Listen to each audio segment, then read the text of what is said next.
Programa Sim à Vida chega mais uma vez até você. Aqui esse programa pela Rede Católica da Igreja, parceria com a Casa Provida Mãe Imaculada. Programa que traz o valor da vida humana e também os seus desdobramentos. Como, por exemplo, hoje nós vamos entrar na questão da vida humana, mas também na questão da educação.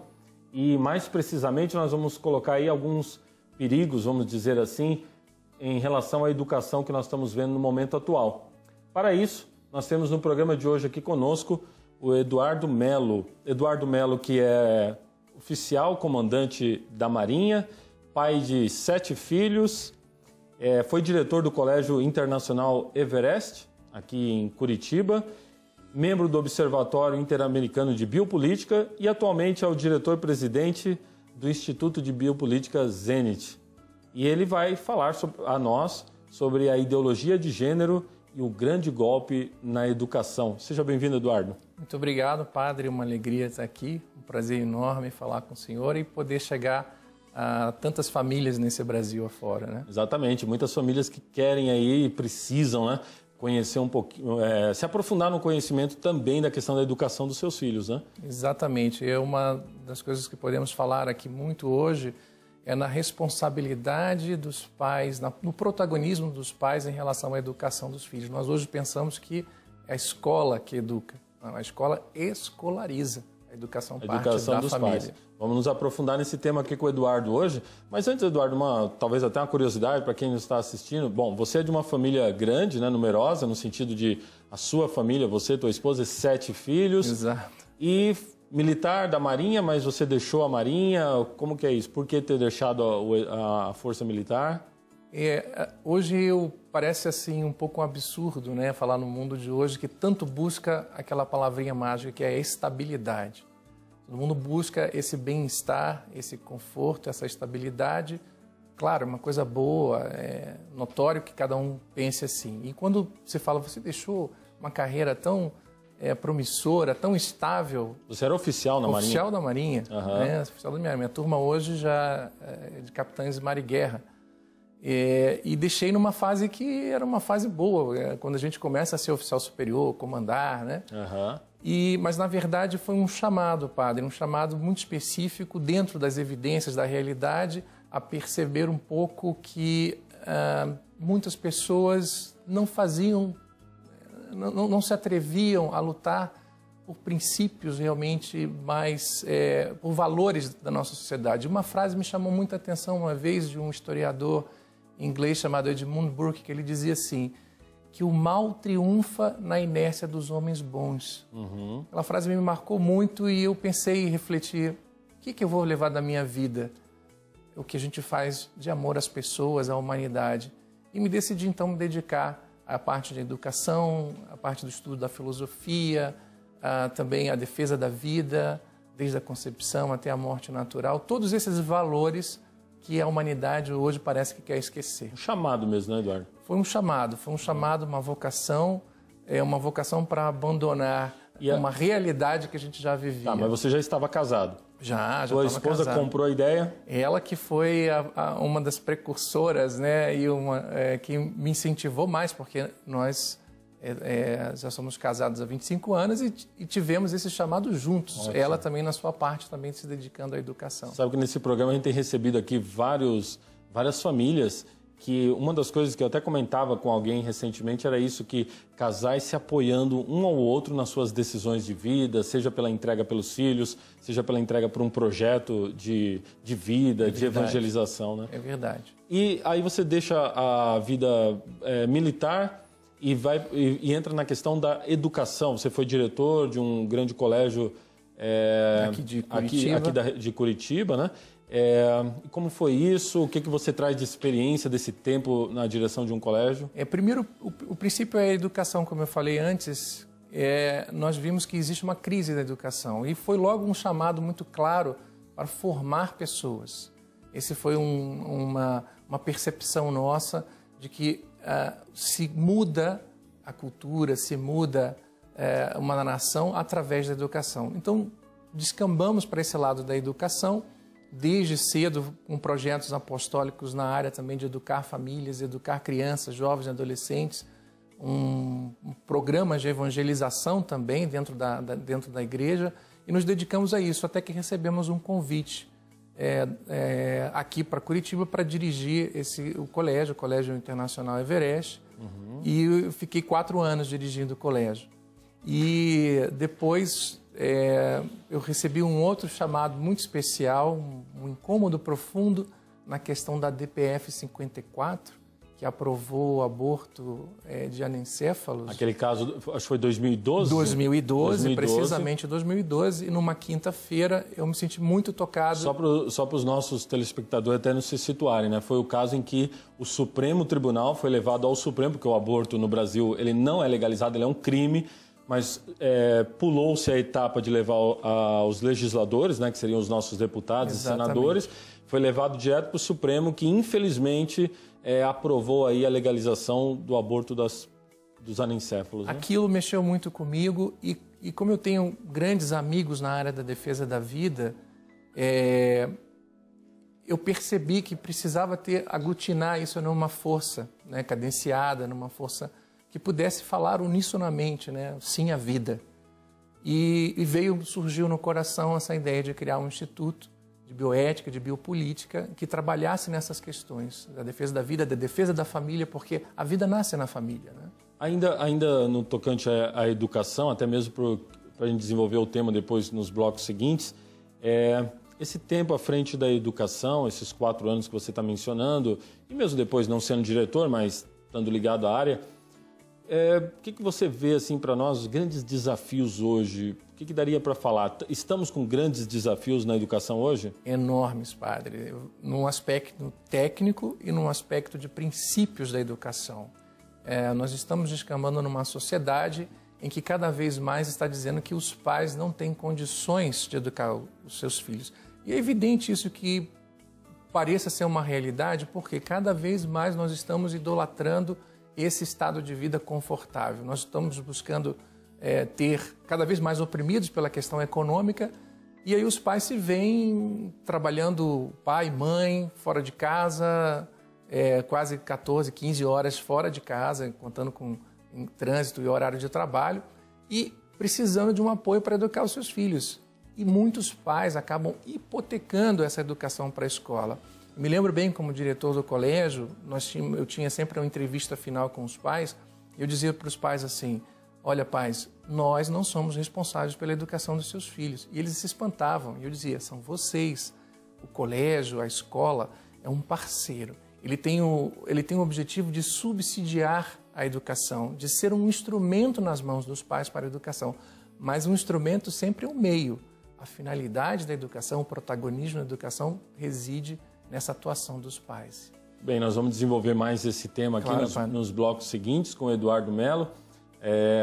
Você pode estar ajudando este e outros programas aqui na Rede Católica da Igreja a manterem-se no ar, a manterem-se evangelizando. Você pode fazer entrando no site www.padrereginaldomanzotti.org.br ou pode estar ligando para nós. O prefixo é o 41 3221 6060.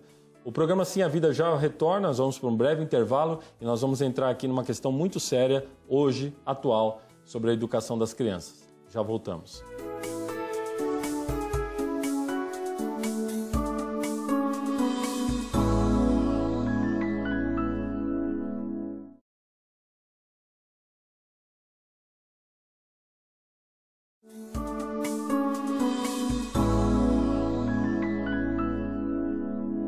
Programa Sim a Vida de volta, retornamos aqui com o Eduardo Mello. Estamos tratando do tema da educação e de um dos grandes desafios da educação, melhor dizendo, até uma ameaça que infelizmente paira sobre nós na educação das crianças. Eduardo, você dizia no bloco anterior, né, essa questão de que, primeiramente, não é a escola, é os pais que têm a primeira responsabilidade da educação.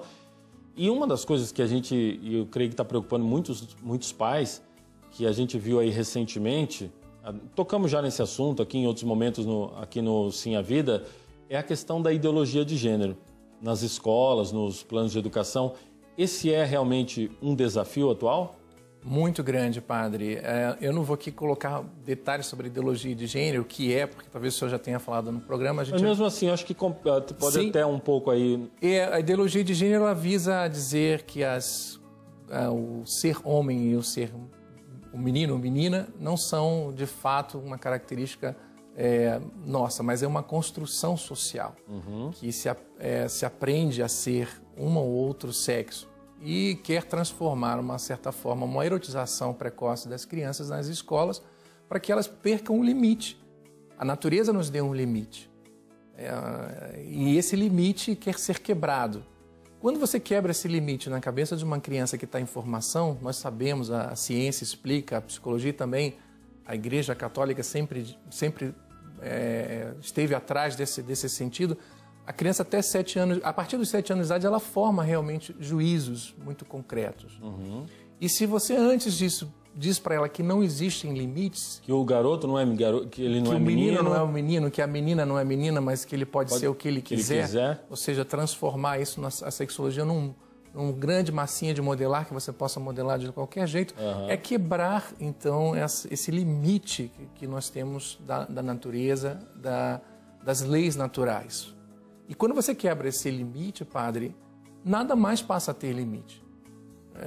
Você transforma as pessoas num individualismo total e esse individualismo ele precisa de uma certa condução. E quem é que vai conduzir se não existe mais a lei da natureza? O Estado. Então o Estado passa a ser o grande pai da pessoa. Cada vez mais se quer cortar a relação entre os pais biológicos dos filhos exatamente para que o Estado os domine. Para isso você precisa quebrar. Então existe um projeto aí por trás de uma ideologia onde se quer colocar um Estado totalitário. O que vale é a regra do que está escrito. Inclusive definindo a sexualidade das crianças. Exatamente, Já, né? Definindo a sexualidade, definindo a dignidade da vida, ou seja, quando que tem uma vida? Não, a vida vai passar a ser agora só depois da 14ª semana, da 16ª semana. Você falava no bloco anterior essa questão do STF em relação às crianças com anencefalia. De certo modo, está definindo quando está vivo, quando não está vivo, quando, na verdade, nós sabemos que biologicamente aquela criança está viva, né? Então, repare no raciocínio. Se biologicamente não existe limite, qualquer coisa que eu disser vale. Qualquer coisa que foi aprovada por um consenso pela maioria ou pelo Estado. Então, é um projeto de poder que está por trás. Esse é o grande desafio. Porém, Eduardo, a ideologia de gênero que esteve forte aí como projeto para a educação, eu lembro que municípios, Estado, a nível federal, já desde 2013, nos projetos de educação dessas diversas níveis do governo, ela foi refutada na maioria dos municípios, estados, inclusive a nível federal, certo? Peremptoriamente rejeitada. Aliás, nós estivemos juntos, né, aqui no Paraná, em uma nessas combates na Assembleia Legislativa. Exato. Acho que vale dizer aqui para quem nos assiste, ficamos um dia quase inteiro lá, dividindo um copinho de plástico de água e comendo bolachinha salgada. Me lembro bem disso. Pois é, padre. Essa é uma grande questão que a gente tem que colocar. Então, a pergunta que eu ia entrar para você é essa. Se ela foi refutada, ela ainda está presente? Ainda estão tentando isso? Esse é o problema. Contra a grande evidência da natureza, né? Parece uma loucura falar dessa questão da ideologia de gênero. Então, você tem que ter subterfúgio. O primeiro subterfúgio é a questão da discriminação. Com isso, nós vamos, então, evitar a discriminação total. E, na verdade, isso não acontece. Mas, mesmo assim que a população se manifestou, que a casa representante do povo brasileiro, que é o Congresso Nacional, retirou a ideologia de gênero do Plano Nacional de Educação. Não foi um esquecimento, não foi uma falha. Foi retirado. Foi retirado, cirurgicamente foi retirado do texto. E, em cima do Plano Nacional de Educação, em consonância ao Plano Nacional de Educação, os planos municipais e estaduais deveriam seguir a mesma doutrina. E seguiram. Até agora, com números que nós temos de mais ou menos 3.000 municípios no Brasil, 98% foi rejeitada a ideologia de gênero. Só que existe uma tentativa do governo, através de livros didáticos, livros paradidáticos, através mesmo dos núcleos de educação, mesmo assim, implementar essa ideologia de gênero. O que dá a entender, não sei se eu estaria errado, parece que o material já estava todo pronto, o material, esses livros, cartilhas, etc., já estava todo pronto, só esperando os planos municipais, estaduais aprovarem para o material ser apresentado. Como foi refutado, vamos apresentar assim mesmo, vamos entrar com material nas escolas. Eles não esperavam que a reação da população, que nós estivéssemos atentos à questão da lei, não esperavam essa reação. Essa foi uma goleada, podemos dizer assim, em relação à retirada da ideologia de gênero. Uhum. Eu estive na Câmara Municipal de São Paulo, dei palestra lá, eu vi como foi a questão. E eu me lembro de uma das pessoas que estavam lutando para que essa ideologia fosse implantada e falando assim, não te interessa a lei, nós vamos implantar do mesmo jeito. Então, estão fazendo isso. Aí eu entro até nisso que você está falando, nós vamos implantar do mesmo jeito. Nós ouvimos bastante, até ensinamos para os nossos alunos, etc. Estamos sempre falando disso, democracia. Diante disso que nós estamos dizendo aqui, a ideologia foi refutada pelos deputados, pelos senadores, pelos vereadores nos municípios. E mesmo assim o governo, e aqui é o governo federal que nós estamos dizendo, quer enfiar essa ideologia de gênero goela abaixo. Podemos falar de democracia, Eduardo? Em hipótese nenhuma. Isso é uma visão totalmente antidemocrática, mas justamente justifica para quem pensa assim, o que está por trás dessa ideologia? É a implantação do Estado totalitário. É de uma ideologia que tem o seu fundamento lá nas ideias de Hegel, nas ideias de Marx, em toda a questão do marxismo e do comunismo. Existe sim uma tentativa de implementar isso. E a melhor tentativa é através da escola. Por isso que eles não vão se dar por rogados. E se a gente estudar um pouquinho lá a parte filosófica, Platão, no livro A República, ele diz que a única forma de você manipular uma sociedade, tanto para o bem, tanto para o mal, seria através de implementar na educação das crianças uma filosofia, uma ideologia e que possa, depois de um tempo, aquilo ser culturalmente, na terceira ou na quarta geração, assimilado e ninguém mais saber onde está o erro. Né? E é o que nós estamos vendo acontecer. Nós vamos para um breve intervalo, já voltamos, vamos inclusive tocar no assunto como reagir, como agir, principalmente os pais, em relação a isso. Programa Sim a Vida, já voltamos.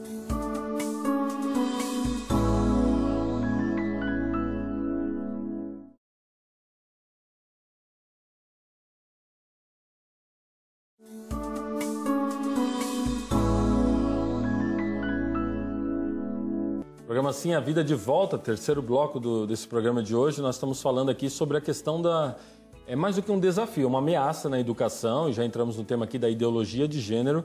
Para isso está conosco aqui o Eduardo Melo, por 4 anos diretor de uma Escola Internacional Everest, e atuante no tema de defesa da vida, defesa da família.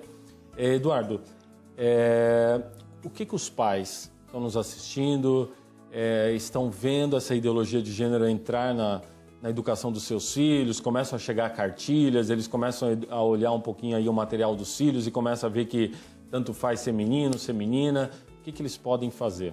A primeira coisa, padre, é que eles vejam. Que eles olhem o material. Que eles olhem o material, que fiscalizem. Você falava no primeiro bloco esse perigo devido ao trabalho, que a gente sabe, e o tempo todo, e os pais meio que delegarem a educação, né? Exatamente. Então, a primeira coisa que os pais têm que fazer é assumirem esse papel de educadores. Acontece que nas gerações mais novas, talvez essa crise da saída dos pais fora de casa e dessa hipoteca da educação para os filhos tenha causado uma dúvida nos pais de como é que eu vou educar meus filhos. Então, mas existem meios muito tranquilos, muito calmos a gente prosseguir nisso. A primeira é a doutrina social da igreja, que ensina como os pais devem ser, passar os valores, né, padre? A educação tem como foco e objetivo fazer florescer no educando, na criança, os seus talentos, as suas virtudes, de modo que possa chegar a uma plenitude da pessoa humana. Cada um de nós é um ser único que Deus fez, que Deus criou, com seus talentos, com as suas com os seus valores próprios, né? fazer germinar isso é que é a beleza da educação. Então, isso compete aos pais. Eu cito aqui para os pais que estão nos ouvindo e têm essa dúvida mesmo assim, um site que pode dar boas dicas, que é de um grande amigo meu, o Dr. Carlos Landalim, e o site se chama Como Educar Meus Filhos. Né? Eu posso depois deixar aí o site direitinho, né? Mas é uma grande dica.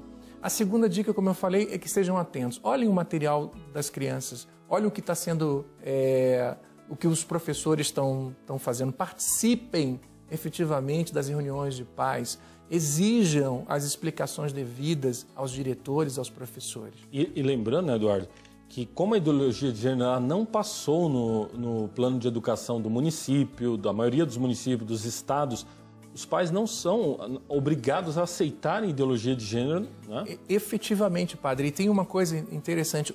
Hoje, a legislação que é aprovada, a Constituição Federal, os tratados internacionais, eles dão um aparato total às famílias no quesito da educação dos seus filhos. Então, nós estamos protegidos. Muitas vezes a gente fica preocupado, vamos lançar uma lei nova para defender o direito dos pais. Esse direito já está assegurado, está na Constituição Federal. Certo. Então, os pais que nos assistem saibam que eles têm o direito de educar os seus filhos, que eles têm o direito pleno dentro da nossa legislação. Utilizem disso. E além disso, né, se participando mais efetivamente da escola, vendo os materiais, participando das reuniões, perceberem alguma coisa, existe também uma forma de uma notificação extrajudicial em que o pai pode perguntar na escola e exigir da escola, do professor, essa explicação do que ele está ensinando e dizer, olha, eu não concordo com isso, eu não quero que meu filho... Se o pai precisar desse material, dessa ação, essa notificação, onde que ele pode encontrar? Tem no site do Dr. Guilherme Shelby, um grande amigo também, eu depois posso colocar. Mas se você digitar notificação extrajudicial, ideologia de gênero, no Google lá... Já vai aparecer. Já vai aparecer. Tem alguns vídeos também que o Dr. Guilherme ele explica muito bem isso. Né? Então essas são as formas assim mais práticas de atuar. Atenção, pais, no material escolar, no que está sendo dito em sala de aula, na agenda escolar, nas reuniões escolares. Busquem estar mais presentes. Tem muito material.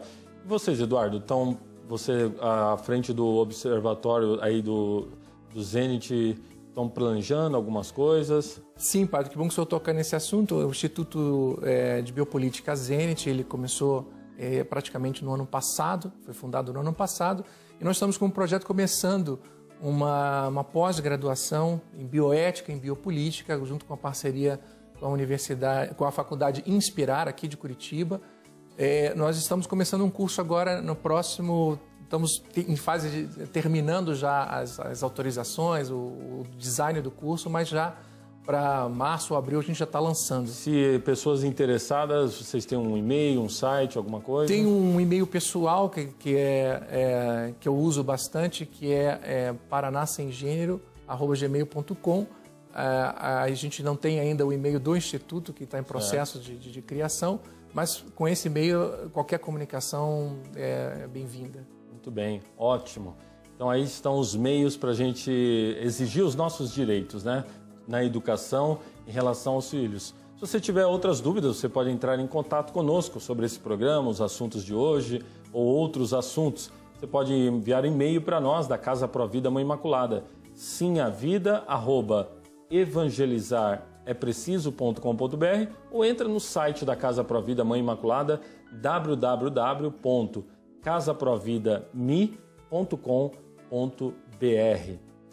Muito bem, Eduardo, esse programa eu costumo perguntar para as pessoas, você tem 7 filhos, você se dedica a esse trabalho, à defesa da vida, da família, vale a pena dar um sim à vida? Claro, padre, sim à vida sempre.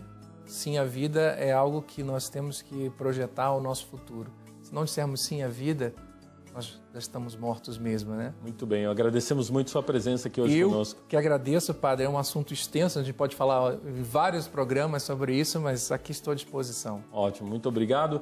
Esse foi mais um programa Sim à Vida, voltaremos depois para um próximo encontro com vocês, trazendo sempre assuntos tão pertinentes. Deus te abençoe.